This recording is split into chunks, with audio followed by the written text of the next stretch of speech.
যখন আমাদের নির্দিষ্ট চাওয়া পূরণ করা ছাড়া আর বিকল্প কোনো পথ সামনে খোলা থাকে না, এ ধরনের পরিস্থিতিতে আল্লাহ রাব্বুল আলামিনের কাছে আমাদের মনের একান্ত কামনা বাসনাগুলোকে পূরণ করবার জন্য একটি বিশেষ পথ বাতলেছেন আমাদেরকে প্রিয় নবী সাল্লাল্লাহু আলাইহি ওয়াসাল্লাম, আর সেটি হলো ইসমে আযম। ইসমে আযম মানে হলো মহান নাম।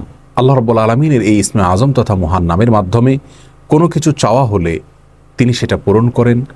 এই নামের মাধ্যমে আল্লাহকে ডাকা হলে তিনি সেটাকে সাড়াল্লাহ, সেটি তার অনেকগুলো গুণবাচক নাম আছে। তমধ্যে থেকে আল্লাহ রাব্বুল আলামিনের যে মূল নাম আল্লাহ, এই আল্লাহ এই নামের মাধ্যমে আল্লাহ রাব্বুল আলামিনকে ডেকে যদি বান্দা কোনো কিছু চান কায় মনোবাক্যে অন্তরের গভীর থেকে, তাহলে সে দোয়া আল্লাহ রাব্বুল আলামিন অবশ্যই কবুল করেন।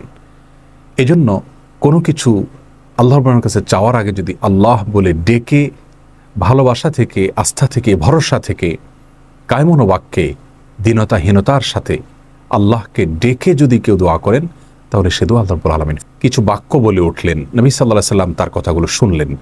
তিনি বলে উঠলেন, আল্লাহুম্মা ইন্নী আসআলুকা বিআন্নী আশহাদু আন্নাকা আনতাল্লাহ লা ইলাহা ইল্লা আনত আল আহাদুস সামাদ আল্লাযী লাম ইয়ালিদ ওয়া লাম ইউলাদ ওয়া লাম ইয়াকুল লাহু কুফুয়ান আহাদ।